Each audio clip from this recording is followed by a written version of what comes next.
Good morning. நம்ம இன்னைக்கு என்ன பார்க்க போறோம்னா இன்ஜினியரிங் மெக்கானிக்ஸ் சப்ஜெக்ட்ல இருக்க டைனமிக்ஸ் ஆஃப் பார்ட்டிகல்ஸ் பற்றி பார்க்கலாம். ஸோ அதோட பேசிக் கான்செப்ட் இன்னைக்கு டிஸ்கஸ் பண்ணலாம். So first of all dynamics அப்படின்னா என்னங்கிறத நம்ம தெரிஞ்சுக்கணும். டைனமிக்ஸ் அப்படின்னா என்னன்னா it's motion of a body. So body வந்து மூவ்மெண்ட்ல இருந்துச்சுன்னா அதுதான் நம்ம வந்து மோஷன் அப்படின்னு சொல்லுவோம். ஸோ எக்ஸாம்பிள் பார்த்தோம்னா so an man walking on a road. So ஒரு மனுஷன் ஒரு ரோட்டில் நடந்துருக்காரு. அது கூட ஒரு வகையான மோஷன் தான். அது எப்படி நம்ம மோஷன் அப்படின்னு சொல்றோம்னா the man is moving with a velocity. So இந்த வெலாசிட்டி இருக்கிறதுனால அந்த மோஷன் சொல்றோம். அதே மாதிரி ஒரு மனுஷன் கீழே இருந்து மேலே ஜம்ப் பண்றாரு. ஸோ அந்த ஜம்பிங் மோஷன் கூட நம்ம என்னன்னு சொல்லுவோம்னா one of the best example கூட dynamic motion of a body அப்படின்னு சொல்லலாம். பிகாஸ் ஒரு ஜம்ப் பண்றப்ப பாடி மாதிரி டிஸ்பிளேஸ்மெண்ட் ஆகுது. ஸோ இப்போ ஒரு டைனமிக்காக நமக்கு என்ன இருக்கணும்னா அதுக்கு கண்டிப்பாக ஒரு மோஷன் இருக்கணும், ஒரு வெலாசிட்டி இருக்கணும், அது கூட வந்து பார்த்தீங்கன்னா ஆக்சிலரேஷன் இருக்கணும். ஸோ இந்த மூணு கண்டிஷன் இருந்துச்சுன்னா நம்ம அந்த பாடி டைனமிக் பாடி அப்படின்னு சொல்லலாம். இதுக்கு இன்னும் ஒரு பெஸ்ட்டான எக்ஸாம்பிள் வந்து பார்த்தீங்கன்னா ஸோ நம்ம ரோட்டில் போய்ட்டு ஒரு சைக்கிள் பார்க்கலாம். இந்த சைக்கிளை வந்து எப்படி சொல்லுவாங்கன்னா இந்த சைக்கிள் அது போகிற டைரக்ஷனில் ஒரு வெலாசிட்டியோட ஒரு 40 மீட்டர் செகண்ட் போகுதுன்னா சேம் 40 மீட்டர் செகண்ட் கடைசி வரைக்கும் வாங்கிட்டு ஆக்சிலரேஷன் மாறும். ஸோ அப்போ வந்து நம்ம ஆக்சிலரேஷன் இருக்காது. அது கூட இல்லாமல் அதுக்கு கீழே ஆக்ட் ஆகக்கூடிய அந்த சைக்கிள் பர்சனோடைய நெட் வெயிட்டும் அதே மாதிரி கிராவிட்டி பேலன்ஸ்டாக இருக்கும். ஸோ பேலன்ஸ்டாக இருக்கும் அது ஒரு கண்டிஷன். ஸோ வந்து பார்த்தீங்கன்னா இதில் மோஷன் ஆக்ட் ஆகுது, ஆக்சிலரேஷன் ஆக்ட் ஆகுது, கூட வந்து பார்த்தீங்கன்னா வெலாசிட்டி ஆக்ட் ஆகுது.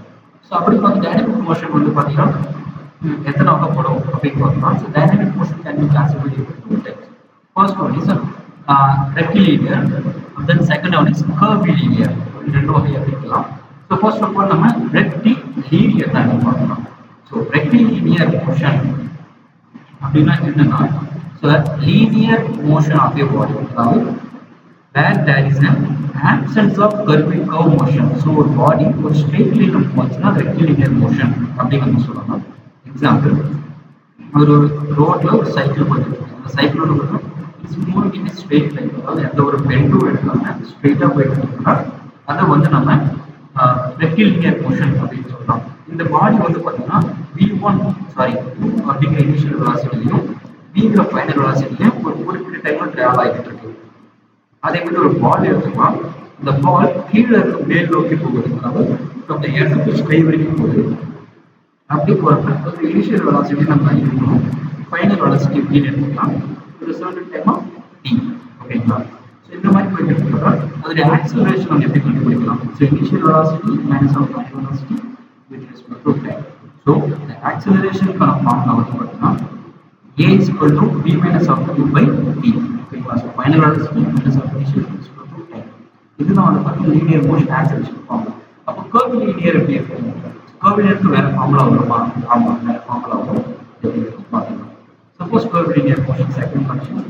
ஸோ இதில் வந்து பார்த்தீங்கன்னா the motion of your body in a curved direction, அதாவது ஒரு பொருள் எடுத்துக்கோங்க ஸ்ட்ரெயிட் லைன்ல இல்லாம ஒரு கர்வ் ஷேப்ல போச்சுன்னா அதாவது நம்ம வந்து ஒரு கர்வ், அதாவது கர்விலினியர் அப்படின்னு சொல்லுவோம். ஓகேங்களா?